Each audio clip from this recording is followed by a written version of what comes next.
তেওঁ বুজিব। তুমি সঁচাকৈ বৰ ভাল বৌ। কিন্তু ৰ'বাচোন, ফোনটো কিয় ৰিচিভ কৰা, মই আকৌ এবাৰ ট্ৰাই কৰি চাম।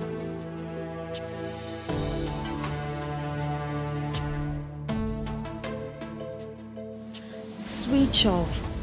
কি বা হৈ আছে নাজানো, ক'ত কি থাকে। হেল্ল' হেল্ল' ৰিয়া, মই সুজিত। অঁ সুজিত, কোৱা।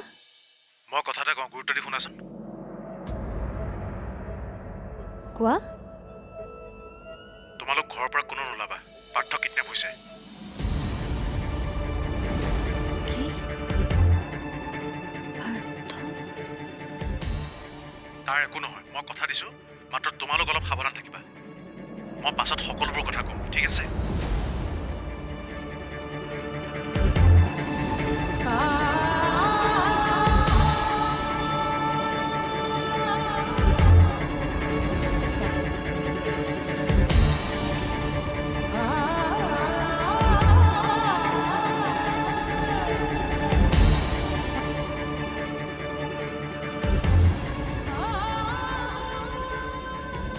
কি হ'ল বৌ? পাৰ্থ কিডনেপ হৈছে? কি?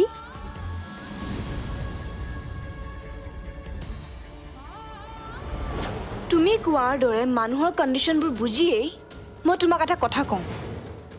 যদিহে তুমি মোক মানুহ বুলি গণ্য কৰা আৰু মোৰ কণ্ডিশ্যন থাকে বুলি ভাবা, তেনেহ'লে তুমি দুবৰীৰ লগত যাব নালাগে।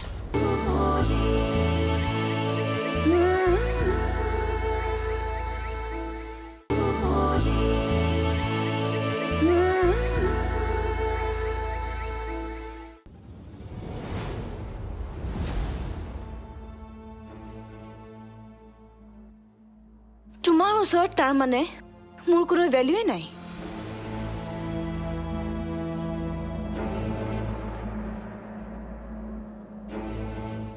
তুমি মোক কি মানুহ বুলি গণ্য নকৰাই মানে? কৰোঁ, আৰু সেইকাৰণে ইমান দিনে সহ্য কৰি আছোঁ। বা, তাৰ মানে বাধ্যত পৰিহে মানুহক দেখুৱাই ইমান দিনে মোৰ লগত এনেকৈ আছিলা। যেতিয়াই তেতিয়াই এইবোৰ কথাক লৈ অযথা যুক্তি কৰি নাথাকিবাচোন। কিন্তু মই ডিষ্টাৰ্ব হৈ আছোঁ, অকণ পৰিস্থিতিবিলাক বুজি পাবলৈ যত্ন কৰিবা।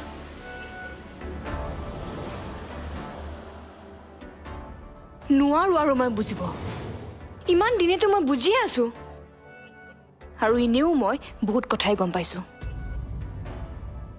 কি গম পাইছা? কি গম পাইছা সেইটো কোৱা তুমি মোক। প্ৰতিটো কথাই মই তোমাক ক'ব লাগে বুলি মই নাভাবোঁ। যদি নাভাবাই তে জিতি কৈ থাকা কিয়? দুবৰীৰ লগত তোমাৰ সম্পৰ্ক কিমান দূৰলৈ আগবাঢ়িছে মই গম পাব পাৰিম নেকি? কি হ'ল? মুখৰ মাত নোহোৱা হ'ল যে?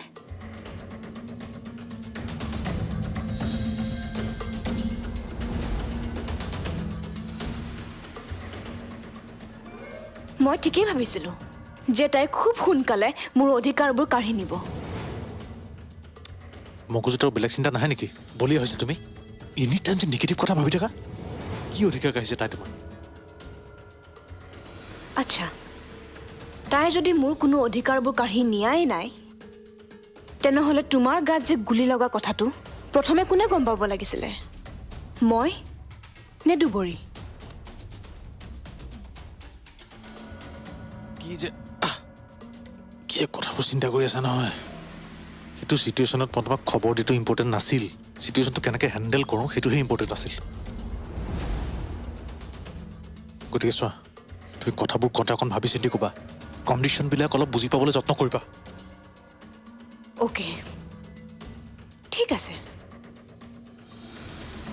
তেনেহ'লে তুমি কোৱাৰ দৰে মানুহৰ কণ্ডিশ্যনবোৰ বুজিয়েই মই তোমাক এটা কথা কওঁ। যদিহে তুমি মোক মানুহ বুলি গণ্য কৰা আৰু মোৰ কণ্ডিশ্যন থাকে বুলি ভাবা, তেনেহ'লে তুমি দুবৰীৰ লগত যাব নালাগে। বেলেগ পুলিচক পঠিয়াই দিবা।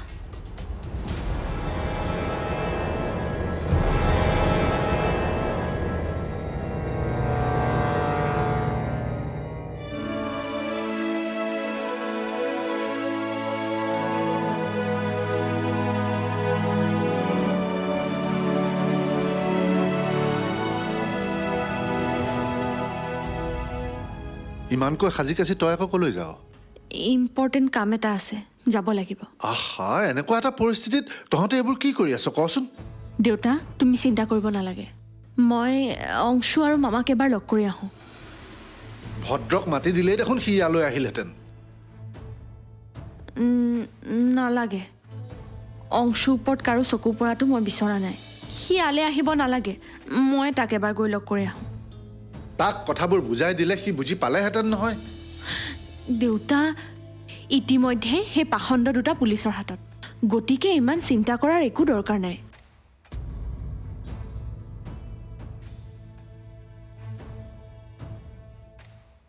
তই মোক মিছা কথা কৈছ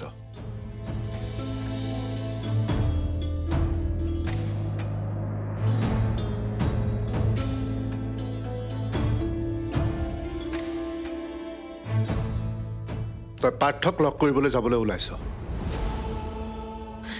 বিশ্বাস কৰা দেউতা পাৰ্থৰ সৈতে মোৰ কোনো ধৰণৰ সম্পৰ্ক নাই মই তোমাক কথা দিছোঁ তোমালোকৰ আত্মসন্মানত লগা কোনো কামেই মই নকৰোঁ মই জানো তুমি আজিকালি দুবৰীক এৰি চলিবই নোৱাৰা ৰবা মনে মন থাকা আৰু এটা শব্দ নকবা কি বুলি ভাবিছা নিজকে তুমি যাৰ কথা ইমান বেয়াকে কৈ আছা তেওঁ তোমাৰ কাৰণে কিমান কি কৰিছে এবাৰ ভাবিব পৰা নাই কিয় আৰু অন্ততঃ গোটেই কথাবোৰ ভালকে বুজি পাবলৈ যত্ন কৰা মানুহৰ দুখ দুৰ্দশাবোৰ বুজা অকণমান তুমি মোক ইমানকৈ বুজাই থকাৰ কোনো প্ৰয়োজন নাই মই যিটো কৈছোঁ সেইটোৱেই মুঠতে তুমি দুবৰীৰ লগত যাব নোৱাৰা মানে নোৱাৰা তুমি জেদ ধৰিছা হা এনেকৈ কিয় জেদ ধৰি আছা বাৰু ইমান সৰু কথাটোকে লৈ ভাওনা কিয় কৰি আছা তুমি ভাওনা মই কৰা নাই সুজিত তুমি কৰি আছা আৰু মোৰ কথাটো এবাৰ মানি ল'লে তোমাৰ কি যায় প্ৰব্লেমটো ক'ত তোমাৰ প্ৰব্লেম আছে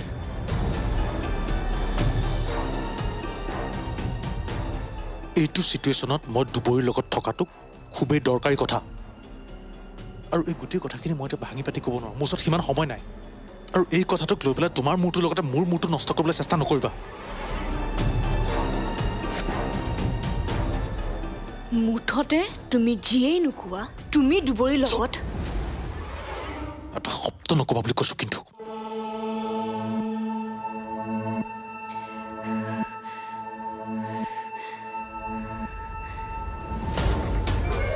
মোৰ সহ্যৰ সীমা পাৰ নকৰিবা কৈ দিছোঁ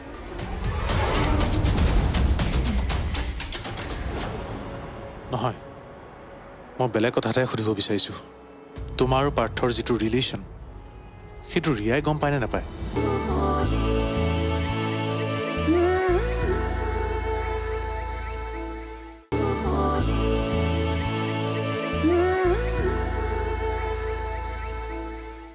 আণ্টি আমিও খবৰটো পোৱা বেছি সময় হোৱা নাই মই অলপ আগতহে দেউতাক জনাইছোঁ আপুনি বেছি ইম'চনেল হ'ব নালাগে আৰু বৌয়ে আপুনি ব্যৱসায়ৰ কামত বাহিৰত থকা বাবেহে জনোৱা নাছিল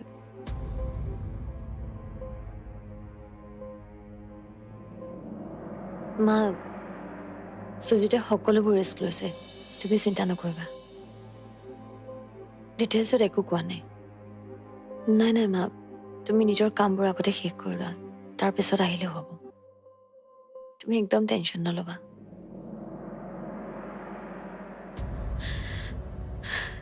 Riya please control yourself বিপদত মানুহে সদায় ধৈৰ্য ধৰিব লাগে সিহঁতে যদি কিবা টকা পইচা ডিমাণ্ড কৰে তুমি চিন্তা নকৰিবা আমি আছোঁ আৰু মই পাৰ্থক সৰুৰে পৰা জানো তাৰ কোনো শত্ৰু নাই আংকল কিবা কাৰণত কাৰোবাৰ সৈতে ব্যৱসায়িক শত্ৰুতা নাই নাই থাকিবতো নালাগে মোৰ মতে সি ঠিকেই আছে হয়তো কোনোবাই টকা পইচাৰ আশাতে তেনেকুৱা কিবা এটা কৰিছে তুমি টেনশ্যন নল'বা আমি মেনেজ কৰিম কিন্তু আংকল মই বিয়াৰ পাছৰ পৰাই দেখিছোঁ অনবৰতে কিবা এটা টেনশ্যন লৈ থাকে সেইবোৰ লৈ কেতিয়াবা মোৰ লগত সৰু সুৰা কাজিয়াও হৈছে নহয় বৌ, তোমাক নকলেও তেনেকুৱা কিবা সাংঘাতিক চিন্তা থকা হ'লে এটলিষ্ট মই গম পালোঁ হয়। কিয় বাৰু এনেকুৱা হয় মোৰ লগত? মই যেনেকৈ বিচাৰোঁ, মানুহজনক নিজৰ লগত যেনেকৈ ৰাখিব বিচাৰোঁ, কিয় কেতিয়াও মোৰ আশাবোৰ পূৰণ নহয়? ভগৱানে সদায় মোৰ লগতে এনেকুৱা কিয় কৰে? মনে মনে থাকাচোন, সকলো ভাল হ'ব, চাবা তুমি। এক মিনিট, মোক কি হৈছে তাৰ ডিটেইলছ লাগে।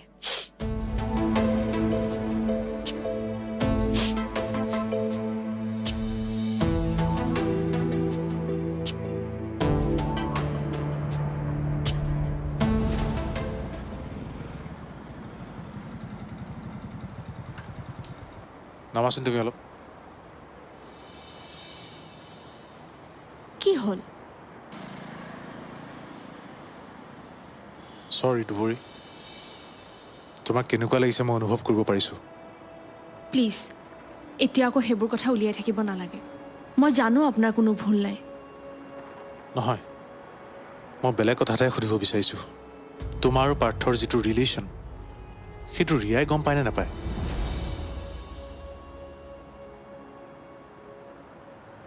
নাজানে।